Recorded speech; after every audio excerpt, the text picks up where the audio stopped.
وہ دونوں port whole سے گہرے سیاہ سمندر میں جھانکتے رہے جہاں لہریں ہی لہریں نظر آ رہی تھی۔ پھر بادلوں سے ڈھکے ہوئے آسمان کا کوئی حصہ صاف ہوا اور دھندلائی ہوئی چاندنی ہر طرف تیر گئی۔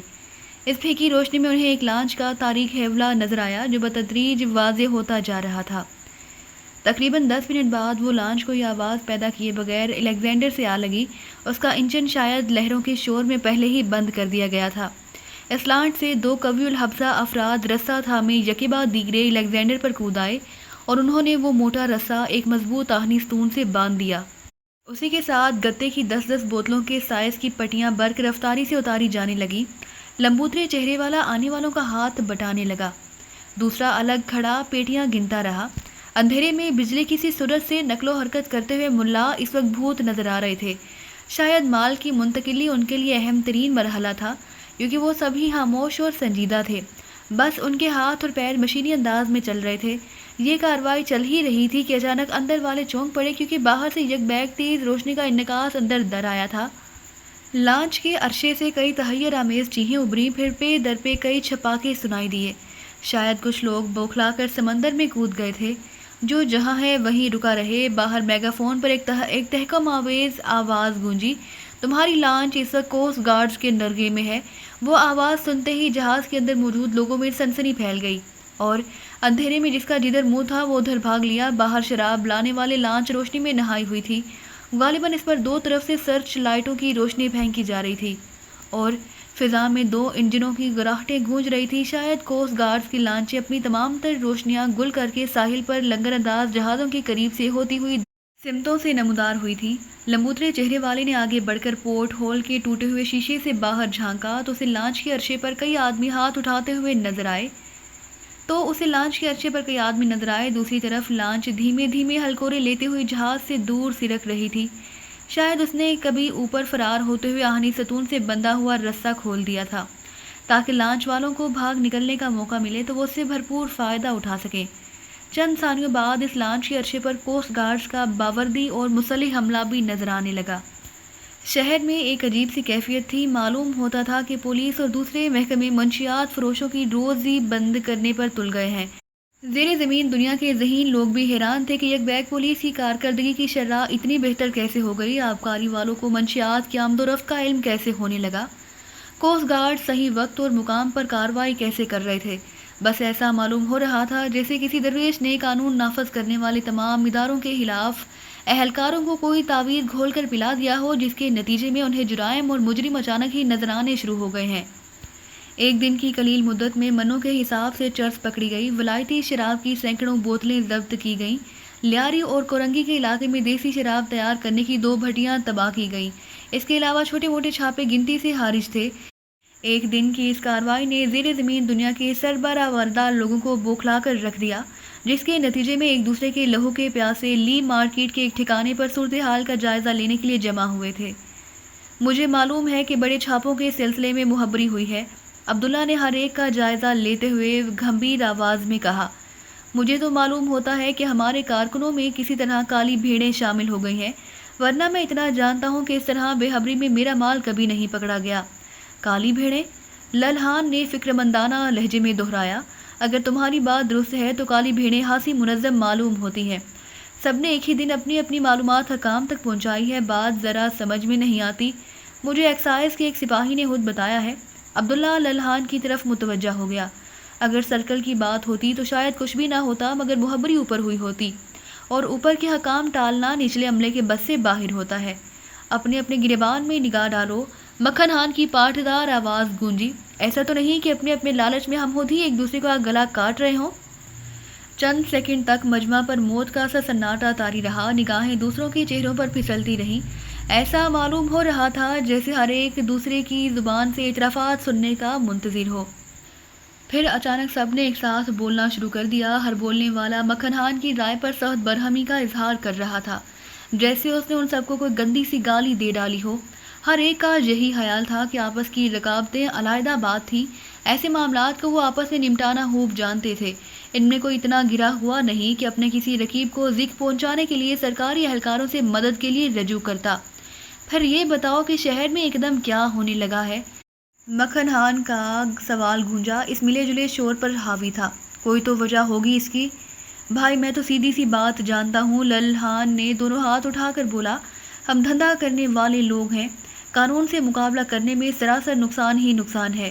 جب تک بدمعاشیاں چل رہی ہیں چپ چاپ ہاتھ کھینچ لو، ذرا سناٹا ہوا تو پھر میدان میں آ جائیں گے۔ تم لوگ تو موٹی آسامیاں ہو۔ ٹھاکر کے نام سے مشہور دلال کی تنزیہ آواز ابری۔ 10-5 دن غوطہ لگا لیا تو جمع پونجی پر گزارا کر لو گے، مگر ہمارے بندوں کا کیا ہوگا جو روز کے روز مال بیچ کر اپنا دال دلیا کماتے ہیں؟ یہ حل تو سب کو معلوم ہے للہان۔ عبداللہ کا لہجہ بھی تنزیہ تھا۔ ہم یہاں صرف اس لیے جمع ہوئے ہیں کہ اس محبری کا توڑ کریں اور پتہ چلائیں کہ شہر میں کون ہمارے دھندے کا دشمن ہو رہا ہے۔ پتہ چلا تو مجھے بھی بتا دینا میرے بھائی۔ للہان کے لبوں پر استہزائیہ مسکراہٹ ابھر آئی۔ اس کے 10 جوتے میں بھی لگا دوں گا۔ اڈوں کے خلاف کوئی کارروائی نہیں ہوگی، مگر ڈر کے مارے آج زیادہ تر ٹھکانے بند پڑے ہیں۔ ٹھاکر متاسفانہ لہجے میں بولا، لڑکے بھوکے مر جائیں گے۔ یہاں اپنی چمڑی کی فکر ہے اور یہ لڑکوں کو ردائے جان بخش رہا ہے۔ چودھری برہم ہو گیا۔ ابے نشے باز نشے کے بغیر سو نہیں سکتا۔ اڈے بند ہیں تو کیا ہوا، آس پاس چل پھر کر دھندا ہو رہا ہوگا۔ ایسے میں گاہک بھی خوشی خوشی ایک کا سودا دے جاتا ہے۔ ایک آدھ روز گاڑی چل جائے گی، مگر پھر مال کہاں سے ملے گا؟ ٹھاکر بولا۔ شہر کے مائی باپ تو سب یہاں جمع ہیں، تو اپنا دل چھوٹا نہ کر بھائی۔ مکھن خان پھر بول پڑا۔ یہ کوئی پنچایت نہیں جس کا فیصلہ سب مائیں کریں گے۔ جو خطرہ مول لے گا وہ 2 گنا نفع بھی کمائے گا۔ یہاں سب ہمیں ہاں ملائیں گے، مگر باہر ہر ایک اپنی مرضی کرے گا۔ وسیع کمرے میں ایک بار مرتبہ پھر شور ہونے لگا۔ مکھن خان کو لتاڑنے میں وہی لوگ پیش تھے جو سنگین صورتحال میں رسک لے کر 1 کے 4 بنانے کی فکر میں پڑے ہوئے تھے۔ انہیں ڈر تھا کہ مکھن خان کی بار بار کی تکرار پر کہیں اس بے قاعدہ اجلاس میں کوئی ایسی تجویز نہ منظور کر لی جائے جس کے نتیجے میں ان کے سنہرے خوابوں کی تکمیل کا معاملہ کھٹائی میں پڑ جائے، اور یوں وہ اجلاس کسی نتیجے پر پہنچے بغیر برخاست ہو گیا۔ جہانگیر کا سینہ فخر سے پھولا ہوا تھا۔ اس کے آدمیوں نے سخت محنت سے کام کیا۔ طارق اور نادر نے بھی بہت پھرتی دکھائی تھی، جس کے نتیجے میں شہر میں روایتی نشوں کا کال پڑ گیا اور زیر زمین دھندے کرنے والوں پر ایسا سوگ طاری ہوا جیسے وہ اپنے قریبی اعضاء کو اجتماعی قبر میں دفن کر کے لوٹے ہوں۔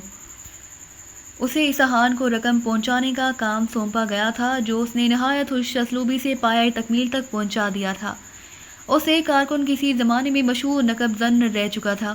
پھر ایک واردات میں موقع سے رنگے ہاتھوں گرفتاری کے بعد 5 سال قید بامشقت سنائی گئی تو اس نے دل ہی دل میں آئندہ کے لیے ایسے کام سے توبہ کر لی تھی۔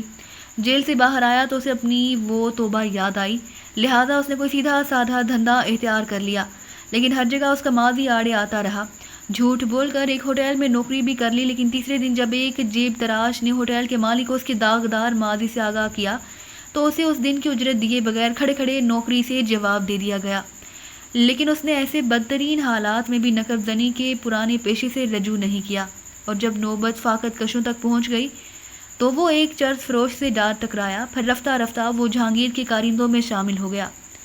جہانگیر کو معلوم تھا کہ وہ محض ایک نظر تالا دیکھنے کے بعد چابی تیار کر لینے کے فن میں ماہر تھا، لہٰذا اس نے اپنے طے کردہ لیٹر بکس کی 2 چابیاں بنوانے کے لیے اسی کا انتخاب کیا، اور دونوں چابیوں کی کارکردگی سے مطمئن ہونے کے بعد ایک چابی لفافے میں بند کر کے گداگر کے ذریعے اصحان کو بھجوا دی۔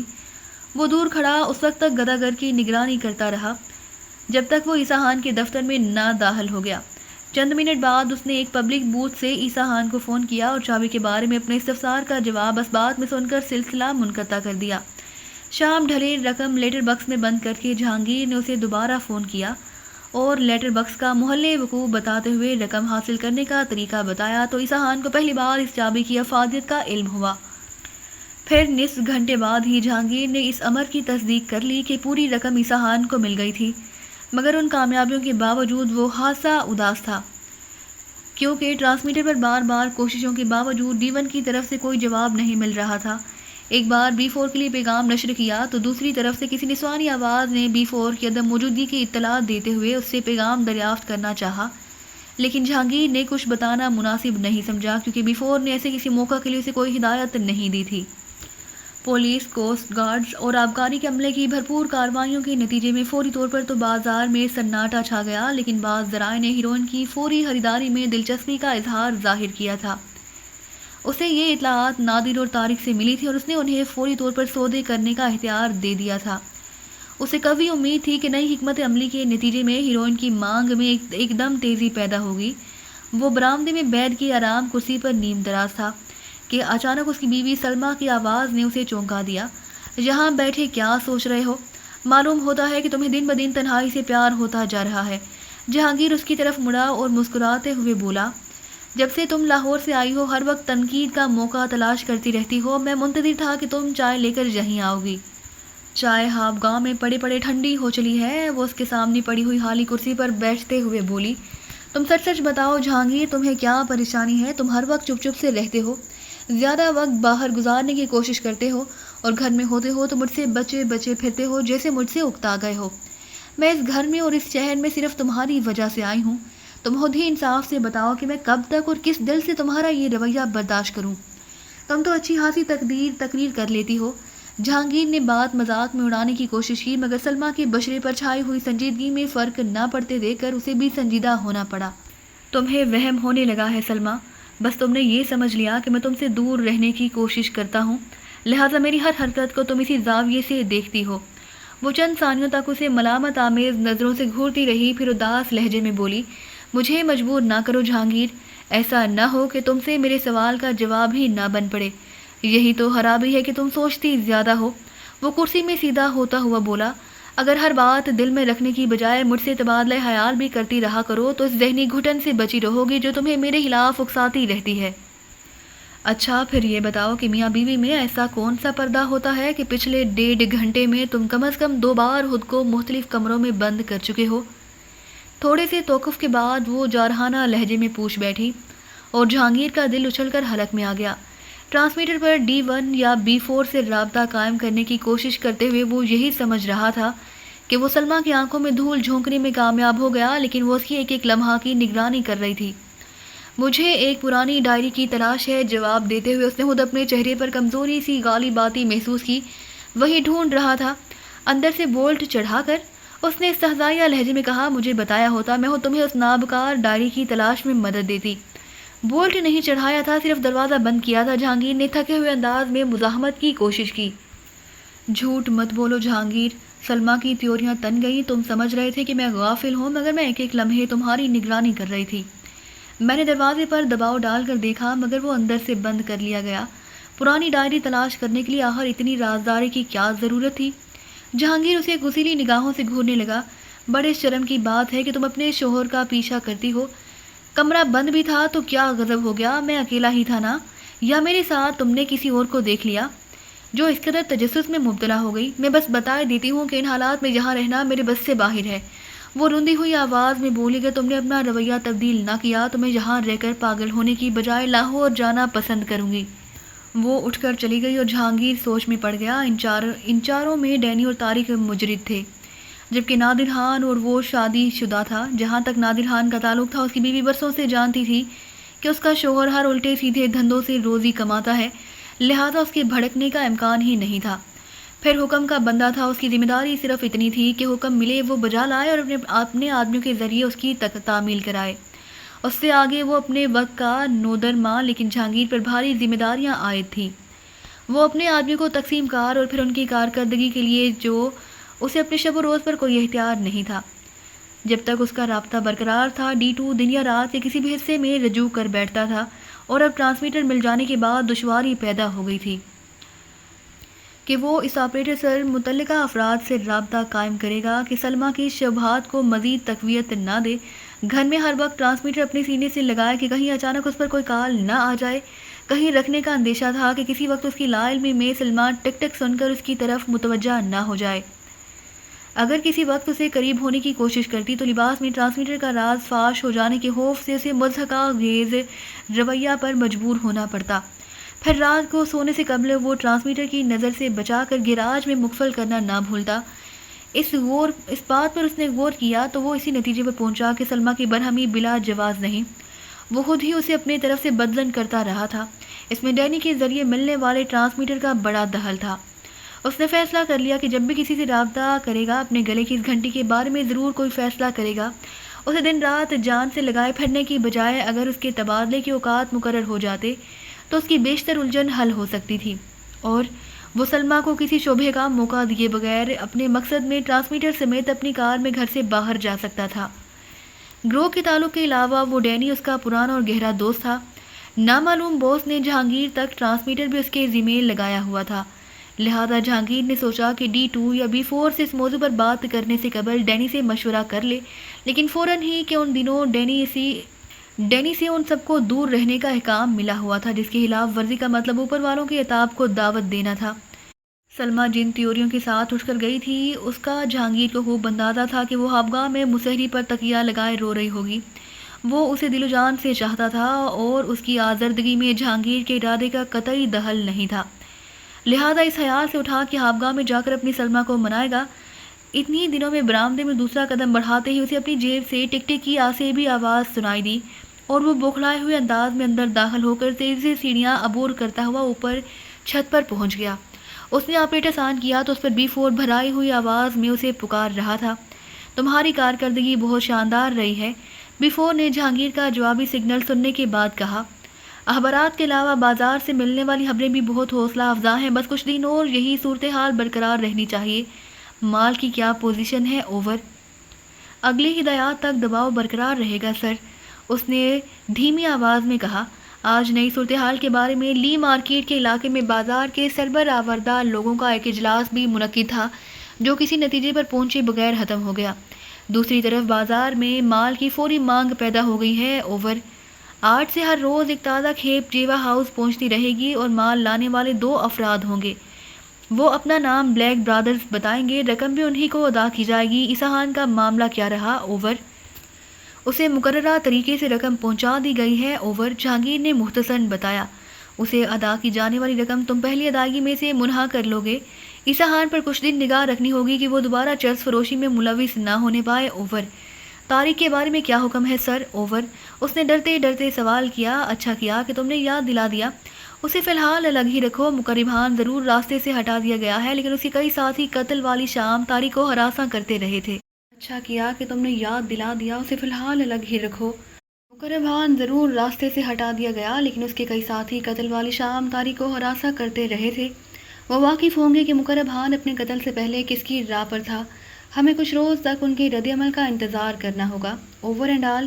سلسلہ منقطع ہونے کے بعد جہانگیر نے آپریٹر صاف نہیں کیا۔ B4 نے تو اپنی بات مکمل کر لی تھی، لیکن اس کی بات شروع ہی نہ ہو سکی، لہٰذا اس نے دوبارہ رابطہ قائم کر لیا۔ اب کیا بات ہے؟ اوور۔ دوسری طرف سے B4 نے جواب دیتے ہوئے سوال کیا۔ میرا ذاتی مسئلہ ہے سر، میری بیوی میری سرگرمیوں سے لا علم ہے، ٹرانسمیٹر کی وجہ سے مجھے الجھن ہے کہ یہ اس کی نگاہ میں نہ آ جائے۔ جہانگیر نے جھجکتے ہوئے کہا، مجھے گھر میں ہوتے ہوئے بھی محتاط رہنا پڑتا ہے کہ نہ جانے کب آپ کی کال آ جائے۔ اوور۔ پھر کیا چاہتے ہو؟ اوور۔ B4 کی آواز سے ناگواری مترشح تھی۔ سر، اگر کوئی دشواری نہ ہو، میرا مطلب ہے کہ کام کو متاثر کیے بغیر پیغامات کے تبادلے کے لیے کوئی وقت مقرر ہو سکے تو میرے لیے بہت آسانی ہو جائے گی۔ اوور۔ میں تمہاری الجھن سمجھ رہا ہوں، اس پاٹ لہجے میں جواب ملا۔ مجھے کال کرنی ہوگی تو 8 اور 8:15 کے درمیان کروں گا، تم اپنی ضرورت کے تحت کسی بھی وقت رجوع کر سکتے ہو۔ اگر میں نہ ملوں تو B4 کی کال ریسیو کرنے والی لڑکی کو بلا جھجک پیغام نوٹ کرا سکتے ہو۔ اوور۔ بہت بہت شکریہ سر، جہانگیر تشکر آمیز لہجے میں بولا، آپ نے میری بہت بڑی دشواری رفع کر دی ہے۔ اوور۔ Over and all. دوسری طرف سے اختتامی فقرہ ادا کر کے بات ختم کر دی گئی اور جہانگیر ٹرانسمیٹر آف کر کے نیچے اتر آیا۔ وہ خوابگاہ میں پہنچا تو سلما اس کے توقع کے عین مطابق بستر پر اوندھی پڑی سسکیوں کے ساتھ رو رہی تھی۔ جہانگیر نرم قالین پر بے آواز قدموں سے آگے بڑھا اور آپریٹر الماری پر ڈال کر سلما کے قریب پہنچ گیا۔ اس سفر سے قبل مشرق بعید کے بارے میں ڈینی کے خیالات کچھ زیادہ اچھے نہیں تھے، کیونکہ اس کی دانش میں ساتواں ناک اور بڑی بڑی آنکھیں حسن کے 2 بنیادی لوازم تھے۔ ان اوصاف کی موجودگی میں ہر رنگ اور نسل کی عورت کو دلکش قرار دیا جا سکتا تھا، لیکن جہاں قومی پیمانے پر چھپٹی ناکیں پائی جاتی ہوں اور پھپولے ہوئے پپوٹوں میں بینچی ہوئی آنکھیں عام ہوں، وہاں حسن کا تصور ہی بے معنی تھا۔ البتہ سستی خرید و فروخت کے لیے وہ اس علاقے کو جنت تصور کرتا تھا، لیکن ٹوکیو پہنچنے کے بعد اس کے سارے پرانے نظریات درہم برہم ہو کر رہ گئے تھے۔ ٹوکیو کے پرکلام راستوں، بازاروں اور تفریح گاہوں میں ایسی بے شمار دراز قد جاپانی لڑکیاں نظر آئیں جن کے حد و حال اس خطے کی روایات کے برعکس خاصے تھیکے تھے، لیکن ڈینی تو بس چپٹی ناکوں اور چھوٹی چھوٹی آنکھوں پر ہی ریشہ ختمی ہوتا رہا۔ تصویروں کے برعکس نسوانی حسن اپنی تمام تر لطافتوں کے ساتھ ان زندہ پینکروں میں ہی جھلکتا تھا جو اپنے ایک ایک نقش سے مقامی معلوم ہوتے تھے۔ ہوٹل سے اس شخص کو فون کیا جس کے ذریعے اس نے رہائشی ہوٹل کا انتخاب کرنے کے علاوہ خاصی مقدار میں مقامی کرنسی بھی حاصل کر لی تھی۔ سوکوموتو ایک جاپانی نژاد خوش مزاج نوجوان تھا جس سے ڈینی ایئرپورٹ پر باس کی ہدایت کے مطابق ملا تھا اور وہ فوراً ہی ڈینی کے ساتھ ایئرپورٹ سے شہر روانہ ہو گیا۔ میں بڑی الجھن میں پڑ گیا ہوں دوست، ڈینی نے فون پر سوکوموتو کی آواز پہچانتے ہی انگریزی میں کہا۔ کسی سے لڑ تو نہیں بیٹھے؟ سوکوموتو نے گھبرائے ہوئے لہجے میں بلا توقف سوال جڑ دیا۔ جیب ہاسی ہلکی ہو چکی ہے، اس سلسلے میں تم کہاں تک میری مدد کر سکو گے؟ میرا خیال ہے کہ یہاں رہتے ہوئے مجھے اخراجات پر قابو پانا دشوار ثابت ہوگا۔ اوہ، تم نے تو مجھے پریشان کر دیا تھا، دوسری طرف سے گہری سانس لے کر کہا گیا۔ پیسے کی بالکل فکر نہ کرو، ہوٹل میں ہی ٹھہرے رہو، میں تھوڑی دیر میں پہنچ رہا ہوں۔ اس کے جواب سے ڈینی کو خاصا اطمینان ہوا اور اس نے انٹرکام پر روم سروس کو فون کر کے ساکی کی بوتل کمرے میں ہی منگوا لی اور سوکوموتو کے انتظار میں اپنے حسین تجربات کی یادوں میں کھو گیا۔ کراچی سے روانہ ہوتے ہوئے وہ وہاں کے سارے حساب چکا کر چلا تھا۔ باس کی ہدایت کے مطابق روانگی سے پہلے پچھلی رات اس نے دونوں ٹرانسمیٹر گلشن اقبال والی عورت کو پہنچا دیے تھے جس سے وہ اینیزولا کے حوالے سے مل چکا تھا، لیکن اسے یہ دیکھ کر حیرت ہوئی کہ اس دوسری ملاقات میں اس عورت کا رویہ سنجیدہ اور باوقار رہا تھا، جس کا مطلب تھا کہ پچھلی بار اس نے باس کی ہدایت پر ڈینی کا امتحان لینے کے لیے دانستہ شوخیوں اور آوارہ مزاجی کا ڈرامہ رچایا تھا۔ اپنے سفر کا پہلا مرحلہ اس نے نہایت خوش اسلوبی سے طے کیا تھا۔ نہ صرف کراچی ایئرپورٹ سے ہیروئن نکال لیے جانے میں کامیاب ہو گیا بلکہ وہ پیکٹ دوران پرواز ویرا لائڈ کے حوالے کر کے اس اہم ترین بار سے سبکدوش ہو گیا تھا۔ خوش قسمتی تھی کہ ایمسٹرڈم کے ایشلے ہاؤس والوں نے اس مشن کے لیے اسے منتخب کیا تھا جو اپنے فرائض کے بارے میں، زندگی کے بارے میں بھی بہت حساس تھی، لہٰذا اس محدود کیبن کی بجائے اس نے اپنا بیشتر سفر اکانومی کی عقبی نشستوں پر ڈینی کے ساتھ طے کیا تھا۔ ڈینی کو اس سارے راستے میں اس سے یہ پوچھنے تو دوستو یہ تھی ہماری آج کی کہانی۔ امید کرتے ہیں کہ آپ کو یہ ویڈیو پسند آئی ہوگی، لیکن جانے سے پہلے ہماری ویڈیو کو کیجیے لائک اور شیئر کرنا مت بھولیے، اور اسی کے ساتھ کومنٹ کر کے ہمیں بتائیے کہ آپ کو یہ کہانی کیسی لگی۔ اور اگر ابھی تک آپ نے اس چینل کو سبسکرائب نہیں کیا تو اس چینل کو کیجیے سبسکرائب اور بیل آئیکن دبا کر آل نوٹیفیکیشن آن کر لیجیے۔